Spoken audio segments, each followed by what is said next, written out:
প্রধান উপদেষ্টা অধ্যাপক ডক্টর মোহাম্মদ ইউনূসের কাছে চূড়ান্ত প্রতিবেদন জমা দেওয়ার পর ফরেন সার্ভিস একাডেমিতে সাংবাদিকদের মুখোমুখি হয় স্থানীয় সরকার সংস্কার কমিশন।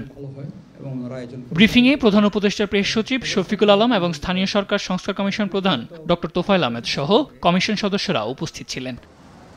এ সময় কমিশন প্রধান বলেন, রাষ্ট্রীয় সংস্কার ছাড়া কোনো নির্বাচন হলে তাতে ভালো ফল আসবে না। মূল সংস্কারগুলো না করে ইলেকশন করলে কোনো লাভ হবে না। লোকাল গভর্নমেন্ট ইলেকশন ওনাকে চান বা বলেন, আমরাও চাই, কিন্তু ইলেকশনের প্রশ্ন আসলে আগে সংস্কার না করে কোনো ইলেকশন করলে কোনো লাভ হবে না। এ সময় সংস্কার প্রস্তাবে স্থানীয় সরকার মন্ত্রণালয়ের নাম পরিবর্তন এবং গ্রাম আদালত বিলুপ্তির সুপারিশ করার কথা জানান তোফায়েল আহমেদ। বলেন, উপজেলাতে পূর্ণাঙ্গ দেওয়ানি ও ফৌজদারি আদালত এবং এডিআর চালু করার সুপারিশ করা হয়েছে। ইউনিয়ন পরিষদ লেভেলে গ্রাম আদালত নামক একটা আদালত আছে। এটা দেখা যাচ্ছে, আমরা স্টাডি করে দেখেছি, এটা অ্যাবিউজ হচ্ছে, এখানে মিসক্যারেজ অফ জাস্টিস হচ্ছে।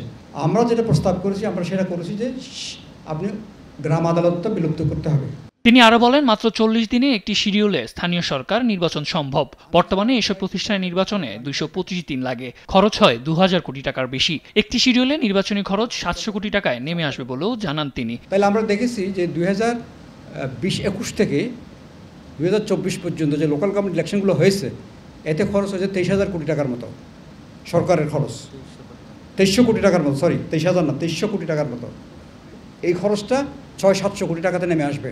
সময় লেগেছে 225 দিন বললাম, এটা 40 দিনে নেমে আসবে। এর আগে প্রধান উপদেষ্টা অধ্যাপক ডক্টর মোহাম্মদ ইউনূসের কাছে চূড়ান্ত প্রতিবেদন জমা দেয় স্থানীয় সরকার সংস্কার কমিশন। রাষ্ট্রীয় অতিথি ভবন যমুনায় কমিশন প্রধানের নেতৃত্বে এই প্রতিবেদন জমা দেওয়া হয়। সাদ আহমেদ, দেশ টিভি, ঢাকা।